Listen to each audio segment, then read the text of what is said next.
Grabe, napakainit. Kakauwi ko lang, galing ako naghatid sa mga bata. Tapos ito, pag-uwi ko, may mga parcel akong dumating. 1, 2, 3. Hindi dito free sample. Pero naman magagalit sa atin yan. So, open na natin ito isa. Nakakapawi ng palo guys kapag may ganito ka mga parcel. Pero ito, ayan, gusto muna natin ito mga pinadala sa atin. Ayun, love na love talaga tayo. Alam kita, sobrang natutuwa talaga ako sa tao na to kasi, alam mo yun, pinapadalhan niya ako ng mga parcel pero sa akin di siya bumibili. O di ba, nagka-commission ka na, nagka-parcel ka pa, ang galing di ba? Ganun siya kabait, ganun siya ka-generous. Sobrang lala niyang magmahal sa tao. Ay, grabe. May pasabon tayo ni Coco Martin, ayan, Pida Dishwashing. Tawang-tawa. Pero nakabili naman ako ng nakaraan. Pero mas iba kasi ito guys, sobrang ganda nilang gamitin pang hugas ng plato. Yung ganito umabot sa akin ng 1 buwan. Kasi hindi naman siya malakas sa kumonsumo kasi nga mabula siya, tapos mabilis siya makalinis. So ayun, thank you so much po. Hindi ko na kailangan bumili. Ito, alam niyo kung bakit alam ko na kung ano yung laman? Kasi nakasulat yung shop. Tapos, ayun, nakalagay dito. Pero syempre, hindi ko sasabihin sa inyo. Ay, surprise! Nakakatawa lang kasi grabe talaga siyang tumulong. Alam mo yun, yung kahit alam niya na medyo kaya ko na. Ala!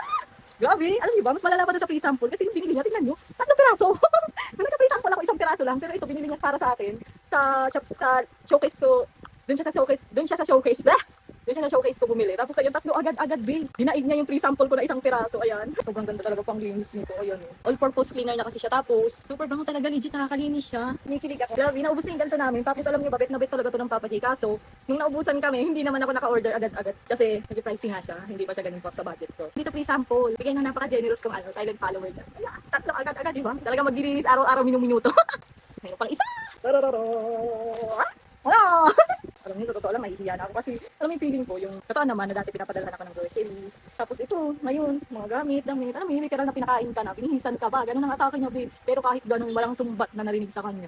Grabe, sobra talaga. Sobrang salamat po. Hindi katulad ng iba dyan, wala namang ambag sa buhay mo, pero grabe kang husgahan. Grabe kang pagsalitaan. Wala, aawayin na naman ako niyan.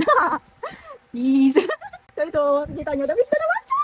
Alam niyo, matanda ako kasi sa totoo lang hindi kami nakakabili ng damit namin. Pero ito, sabi niya sa akin, kailangan ko daw na magkaroon ng ganito para kapag lalabas ako, presentable akong tignan. Ganun niya ako, grabe ka mahal.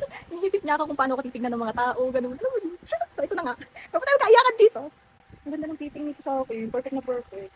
Legit, sobrang hilig ko talaga sa ganito. Kung hindi ako nakaganitong pangmahaba, pag medyo mainit kasi ganito lagi sinusuot ko yung diretsuhan para makakahinga yung mga nakatago natin dyan. Pero kapag madalas talaga, ganito lagi kong suot. Kaya sobrang tuntua talaga ako. Sobrang salamat. Kasi ito yung iso, grabe ang ganito.